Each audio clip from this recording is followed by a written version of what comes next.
1 aos Coríntios, capítulo 7, de 1 a 11. Vamos ver a ideia central dessa passagem aqui e continuar nossas reflexões. Marido e mulher devem proteger um ao outro da tentação sexual e reconhecer sua obrigação de cuidar das necessidades sexuais um do outro. O corpo de cada um dos cônjuges pertence também ao outro. Essa é a ideia central da passagem que a gente vai ler agora, tá ok? Paulo agora trata de perguntas e assuntos específicos que chegaram até ele em uma carta enviada pela igreja coríntia. Por enquanto, Paulo estava vindo, a gente vai ver com algumas repreensões, né?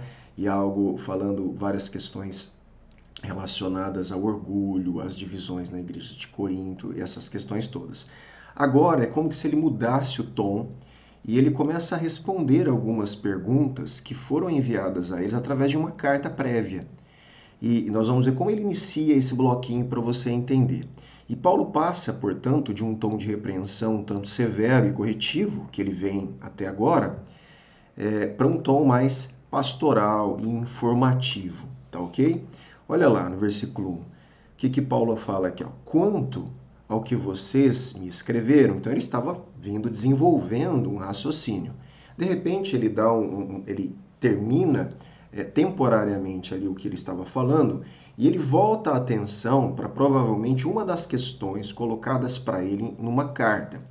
Então ele fala assim para os coríntios, olha, quanto ao que vocês me escreveram, e o que os coríntios escreveram? Cita provavelmente aqui, você percebe que está entre aspas, nessa tradução foi colocado aqui entre aspas.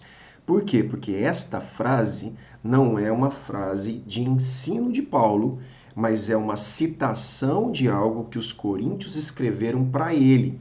O que os coríntios, dentre várias coisas relacionadas ao sexo, ao casamento, né, à intimidade entre o homem e mulher, eles escreveram algo assim para Paulo, ó, quanto que vocês me escreveram, Paulo fala, é bom que o homem não toque em mulher, digo que. Então, quanto a isso, eu vou dizer o seguinte, entende o raciocínio? Então, você percebe que a minha tradução aqui, dá uma olhada na tua, confere, coloca entre aspas, porque uma grande probabilidade que isso seja uma citação de algo escrito pelos coríntios, de ditos pelos coríntios para Paulo, que ele está aqui colocando como referência para desenvolver uma resposta, um raciocínio. Paulo, gente, nunca iria concordar, afirmar isso.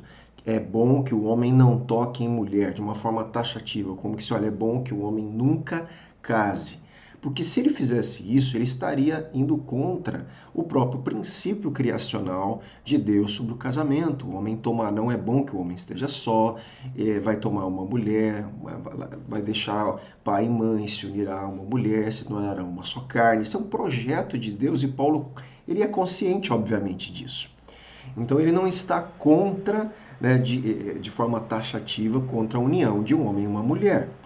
É óbvio que ele vai dar aqui uma sugestão, a princípio, para o celibato, por questões culturais e questões momentâneas, que nós não temos como desenvolver aqui o ensino disso por causa do tempo, senão vai ficar muito grande e a gente tem feito reflexões breves, tá bom? Então muita coisa eu não consigo desenvolver nesses pequenos vídeos. Se ficar alguma dúvida, entre em contato, dá um alô, manda uma mensagem que eu tento responder para vocês. Então vamos lá.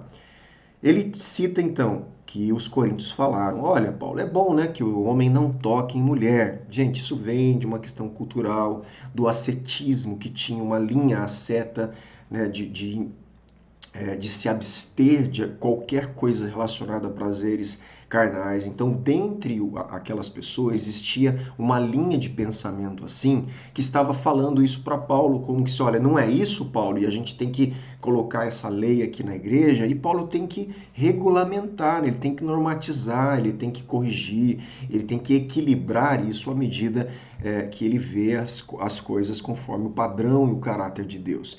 E ele escreve, olha, eu digo o seguinte, que por causa da imoralidade, cada homem tem a sua esposa e cada mulher tem o seu próprio marido.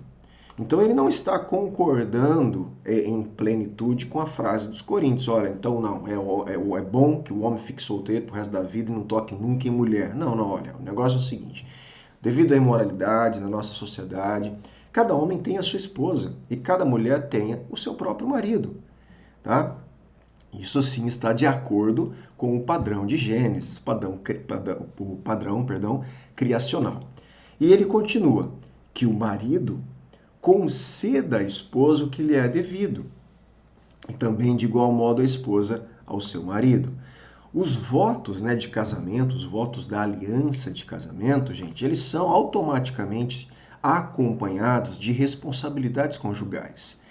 E a intimidade está entre as responsabilidades, né, mais importantes. E, inclusive, tem uma qualidade, além de intimidade do casal, o que Paulo vai trabalhar, que essa intimidade do casal, diante de uma sociedade de muita imoralidade, tem uma qualidade protetora, tá? Numa sociedade, portanto, repleta de tentações sexuais. E digo isto como concessão. Voltando aqui.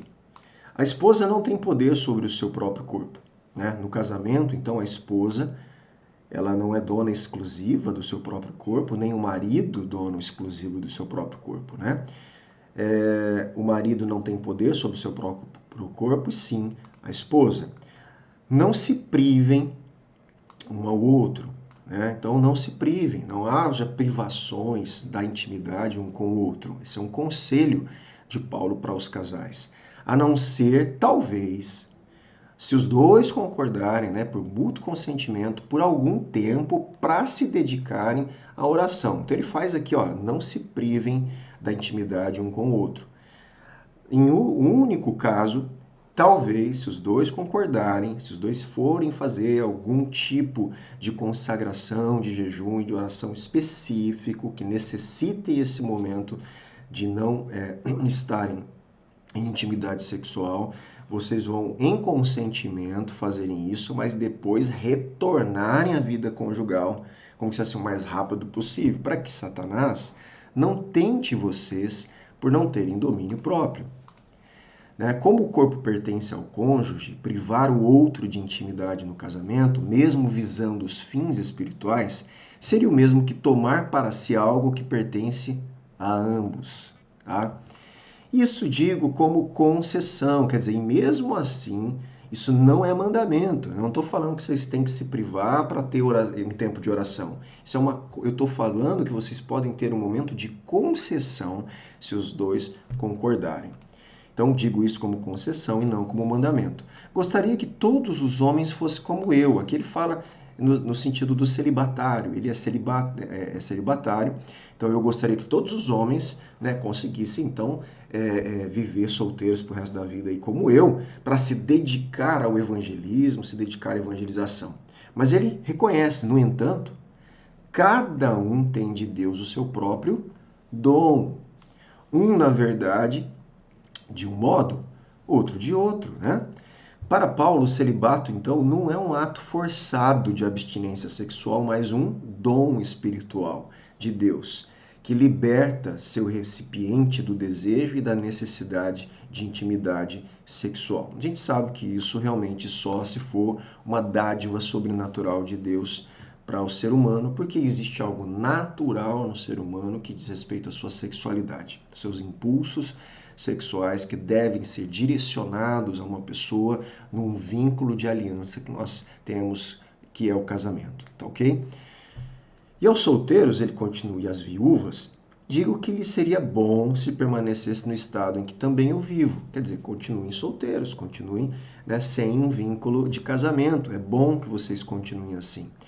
Mas se não conseguem se dominar, que se casem, porque é melhor casar do que arder em desejos. Um tradutor, ele prefere aqui, ele faz uma paráfrase aqui desse versículo e fala assim: aqueles cuja mente continua a estar ocupada pelo desejo de se casar, deve se casar, pois é melhor se casar do que ser distraído pela paixão.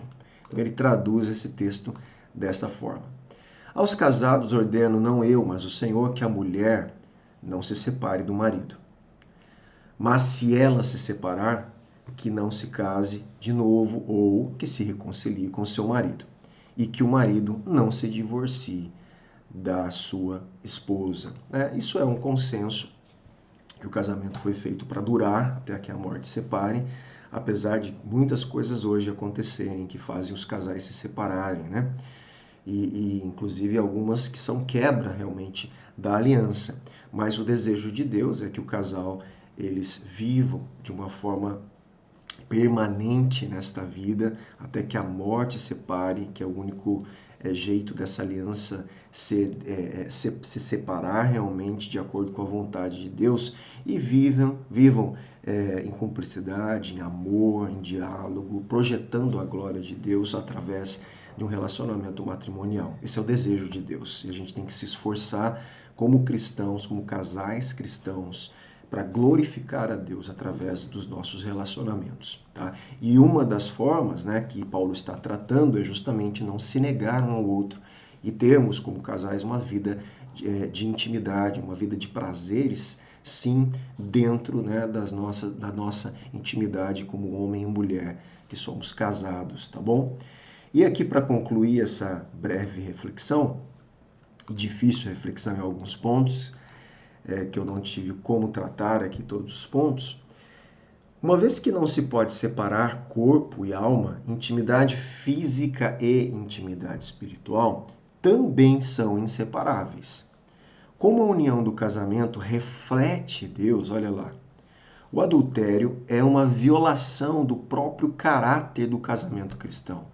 Logo, cada cônjuge é responsável por manter com o outro a intimidade física e a intimidade espiritual.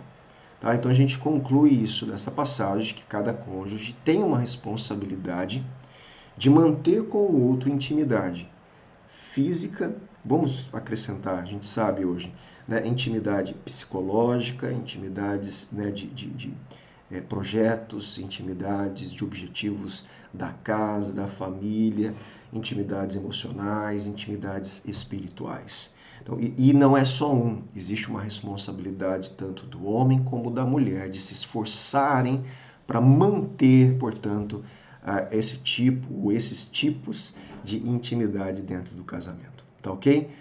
Deus abençoe vocês, casais, né? E aos solteiros também, né? Ao momento que chega aí do casamento tão esperado de alguns. Tá bom?